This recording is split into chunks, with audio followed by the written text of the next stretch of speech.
What's up and welcome back. I'm John Stark from MacTheMovieGuy.com. I'm debating about whether or not this is actually the, an appropriate title for this series, but I'm a blind film critic, and this is A Good Girl's Guide to Murder. I'm not going to do many spoilers, but I will do one. Spoiler alert: Emma Myers is not the killer, which, if you're thinking. If you're thinking about it from the fact that she's the protagonist, and usually when you have those things, you're like, is this her? But she's not her guide to murder. So, you know, I can kind of see why it's titled that, but at the same time, I'm like, I think somebody just thinks it's cute. Although I will say, it is adapted from a book, and the author of the book has said that the TV series is almost unrecognizable from her novel. So that could be, she might be the killer in the book. I don't know. I didn't read the book. So um, it's sort of a young adult type series. Uh, and it does have audio description on Netflix. So we'll talk about it. I got a purple hat on today, black sunglasses, and a Captain America shirt. Nothing that makes any sense for this show. This is 6 episodes, so it's a pretty quick watch if you want to blow through things. And it originally aired on the BBC, so they're not even like fully like deep length episodes. They're more like made for TV episodes so that you can get in some commercials and stuff. So everything's like under an hour. And it's an interesting show. The question that you always have to ask yourself, and I said I was going to avoid spoilers. I will avoid spoilers. So this may seem like an incomplete review to you. But when you look back on a show, especially when I'm talking about both audio description and the was it worth it? It's always based on the payoff. It's always based on, okay, so who was the killer? And why was the killer? And how was the killer? Like it's all the details, right? Like who, what, where, when, why. Like I need to know those things, and that will determine whether or not I think the audio description did what it was supposed to do, whether or not I think the series is worth watching, whether or not like a whole bunch of things like come to light here. What I'll say is I didn't see the ending coming. I've heard somebody else say they did. I think that's a giant leap to make. Um, there are twists here that it's like, did you really see that coming? Because this doesn't even really make sense. I'd love to go into it in spoilers, but I'm just not. It's 6 episodes, and I really believe like if you want to get through this, you can get through this. And I'm not gonna say it's bad, but it does kind of get a little bonkers. But like, I think like the last 2 episodes are very weird. Um, One of the things the show does well is it just kind of starts you off. It almost feels like you missed something. Like you're like, was there an episode before this? Is there a prologue? What did I miss? Because like Homegirl's she's just like doing her thing, and she's like, you know what? There's that girl. I don't think Sal. I just don't think Sal murdered her, and I'm gonna investigate this. Just, you're like, there was a murder? What? Like, it doesn't show you that. Like, it was a murder that happened like 5 years ago, and it's very unclear like how close she was to anybody. At the beginning, she kind of like has her own group of friends, and I think like the first scene in here was like them robbing a store.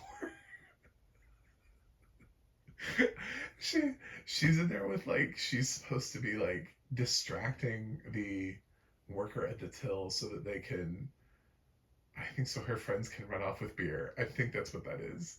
Anyway, and that's how we're introduced to her. That's how we're introduced to our hero, the hero of the story, the good girl. And you're like, well, this should be fun. Um, but yeah, it is. It just kind of becomes this exploration of, hey, remember 5 years ago? And she's trying to get in university. and she's got her test coming up. I think it's obviously it's her senior year. Otherwise, why would university matter? But she has to choose some sort of project, and for her project, she chooses to like investigate the murder, but everybody thinks that's a weird project. But she believes sort of firmly that this kid Sal did not kill this his girlfriend back in the day, and lots of feelings about that. Digs up old wounds for people, but she was like, you know what? He was always nice to me, and I just don't think things just didn't feel right to her, didn't add up, and so she's asking people about things and going down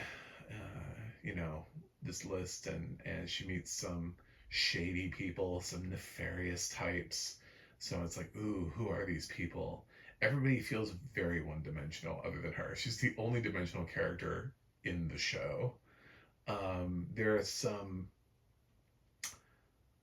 almost dimensional characters where somebody is like doing like one thing and then they just sort of tell you backstory, but like you don't really get to see the shape of these characters.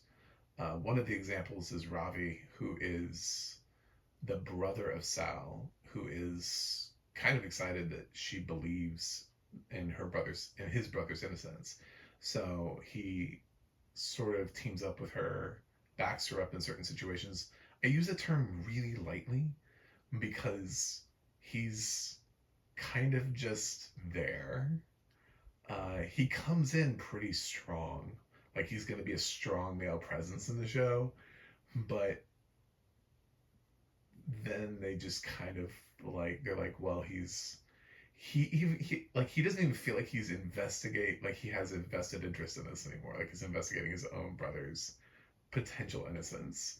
He's just kind of like, I'm the love interest now, so I'm just gonna sit here and I'm just gonna be really chill about things and be a nice sounding board and tell you how amazing you are, and that's what I'm gonna do. I'm gonna be your lookout, girl. You do your thing. It just feels like that. I don't know. He doesn't really develop as a character, and he's arguably got the second most screen time in the show. Um, I would say. I think he does have the second most screen time because he does pop up a lot once he's been introduced. Um, as for the rest of the teenagers, a couple of them have increased screen time, but it's very like choosy about who gets it and who gets it when. So you don't really ever get to meet or know anybody. Everybody again seems like an archetype of a character, like not a real person, but just like ooh, there's the rich brat. Ooh, there's the party girl. Ooh, there's the best friend character. It's just like everybody is just they're not very deep. Nobody has any depth here. She has parents. She has a stepdad and a mother, and they both feel kind of just like, yeah, we love being your parents. You're a good student. Cool. She has a little brother who only comes into play when absolutely necessary. She has a dog that I barely appears in the show until absolutely necessary. It's just like the show is so odd because it wants to have twists and turns, but it doesn't want to earn them. It just wants to get to them. So it feels like watching a Shyamalan movie, but like you took a really long bathroom break and you're like, what the hell happened? I started out at the beginning and now there's aliens. And you're like, how long was I in the bathroom? We were in like a little girl's bedroom and now they're aliens and they've taken over the world. I don't know what happened. Is this the Shyamalan twist? And your friend is like, yeah, you were in the bathroom for a really long time. You're like, oh, well, that would make sense. But except with this, you're like, I wasn't in the bathroom.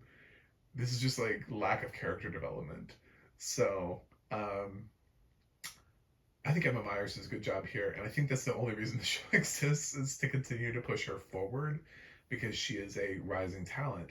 So she's somebody who's going to continue to make up her mark, and she's going to continue to be offered gigs.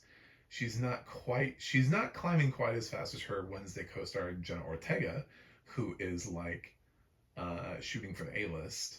But they are trying to do something with Emma Myers here, obviously, and I don't even know who the rest of the cast is. I don't recognize a single name in this cast. I'm also not British, so it's possible that some of these people, especially if I had facial recognition, but I didn't want to sit there and click through like 20 cast members to see if anybody else had been in anything that I've ever seen before. So no, I didn't do it. Um, this does support Emma Myers though, and gives her more to do, and she's good in it. The series ends in a way where it teases, because limited series means nothing anymore. Limited series means bullshit, because so many limited series, they go out and they're like, we're limited, and then like there's another season, like we're getting another season of Beef. They're still talking about doing uh, they're doing another season of Seven, that Nicole Kidman series. Nicole Kidman, Melissa McCarthy series is getting another season. I already forgot what that series is called. Big Little Lies season 3 is still floating. They're still trying to make a season 3 happen in Big Little Lies. Like, they don't know if it's ever going to happen, but they're all open to it. They're like, I don't know, maybe at some point. you know. Um, so Shogun was the original limited series, and then FX picked it up for multiple seasons. So it's just, yeah, it just doesn't mean anything anymore. So if Netflix wants to have a second season, they'll still have a second season. And the showrunners left a tiny door. They left a tiny door open where she kind of makes like a passing comment to somebody at the end where she's like, and I'm gonna do everything that I can to make sure you pay. like to like not necessarily to not the main villain, right? To like somebody else who like wronged people along the way that she learned about, and then she's like, "You're next on my hit list." I'm like, "Oh God, is that season 2? Please don't make season." We need a season 2 of just who are these people and why are they here. Um, One of the things that I love about The Bear, for example, is that it has episodes where it devotes like solely to a supporting character, and it gives you all their backstory. So you just spend a ton of time with a supporting character. So that way, when they're integrated back into the story, you're like, oh yeah, oh my God, I so totally can understand this character now.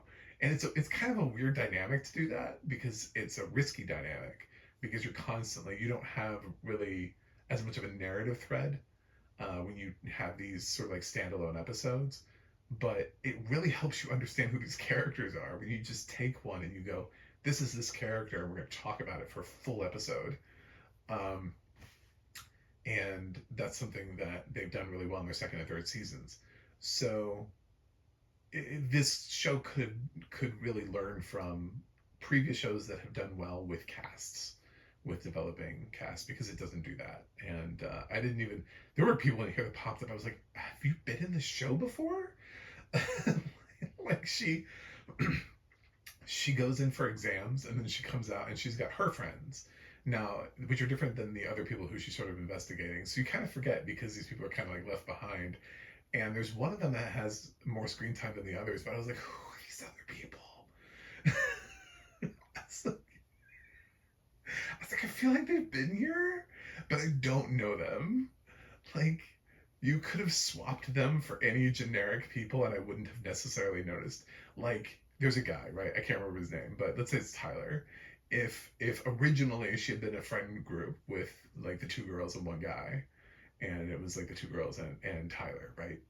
It could have been 2 girls and like Lucas outside the door. I would not have noticed, because this show is so weirdly developing these characters that underdeveloping, that it's so hard. It makes the killer reveal also way less interesting, because I knew nothing about them.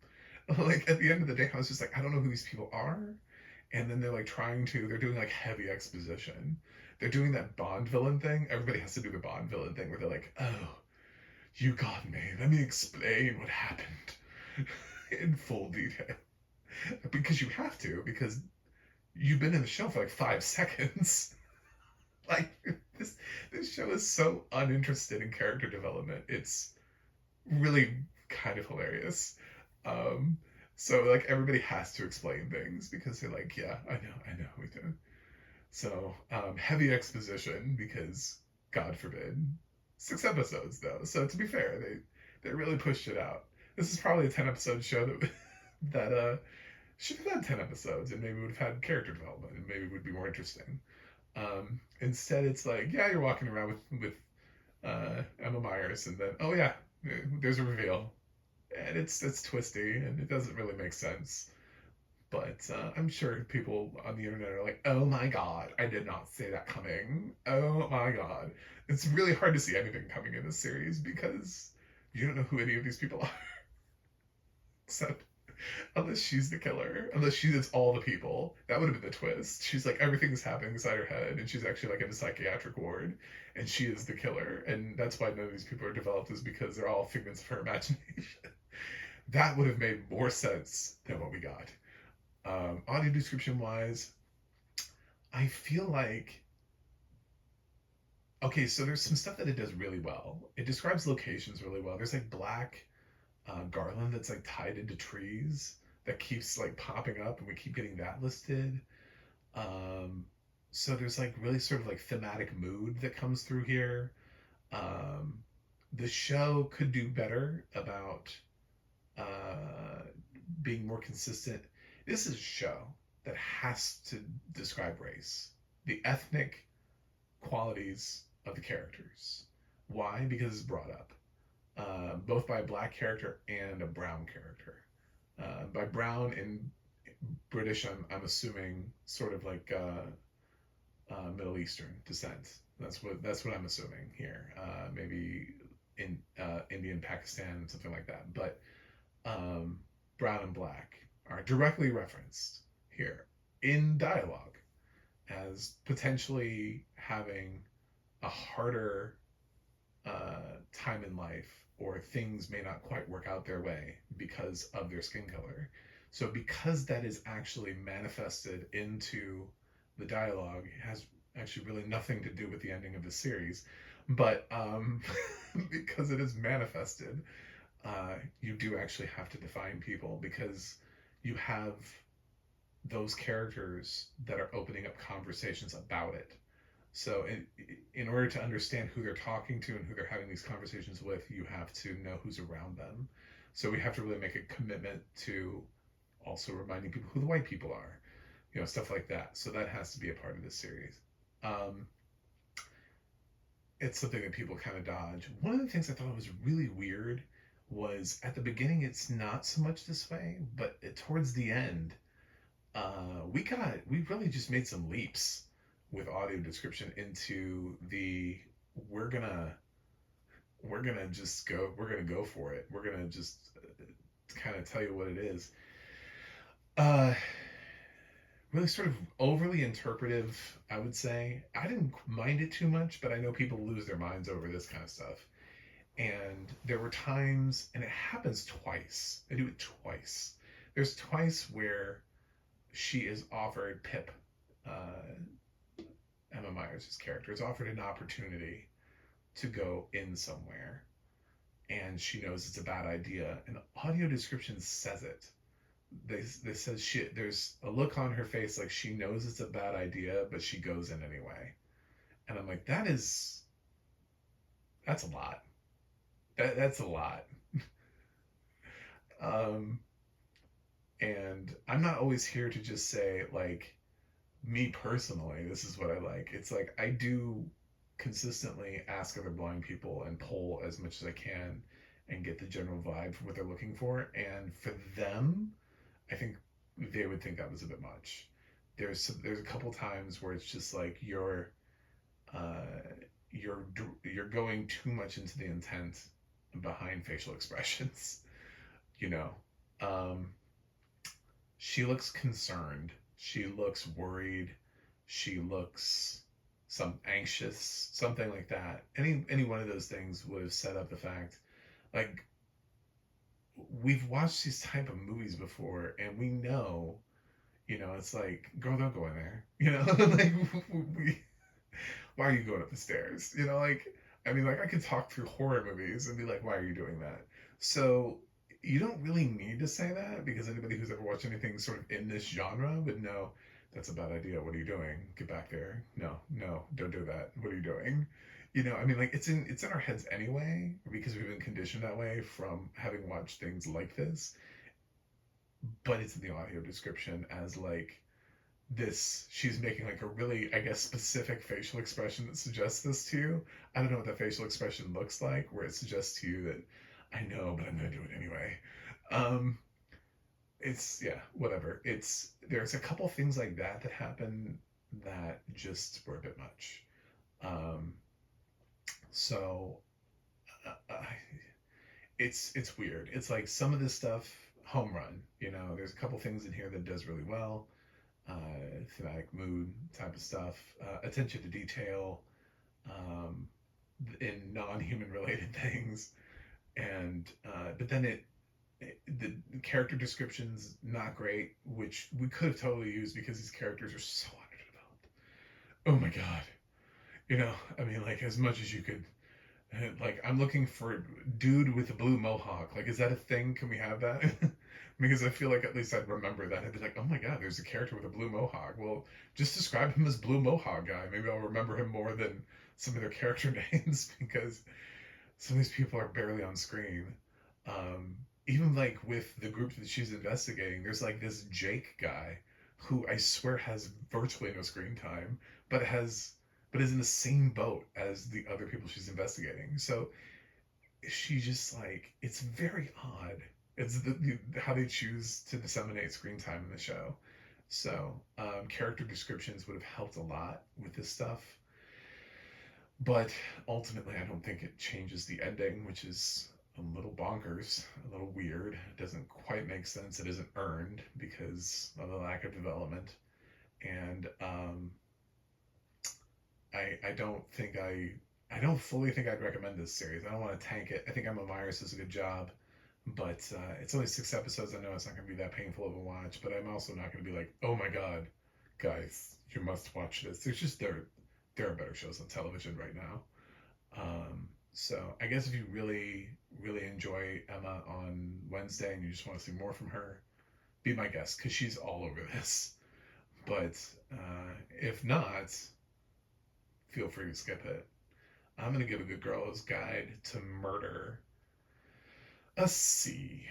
Uh, yeah, it could have been a lot better. So anyway, thanks for watching. Thanks for subscribing, and I will see you guys on the other side.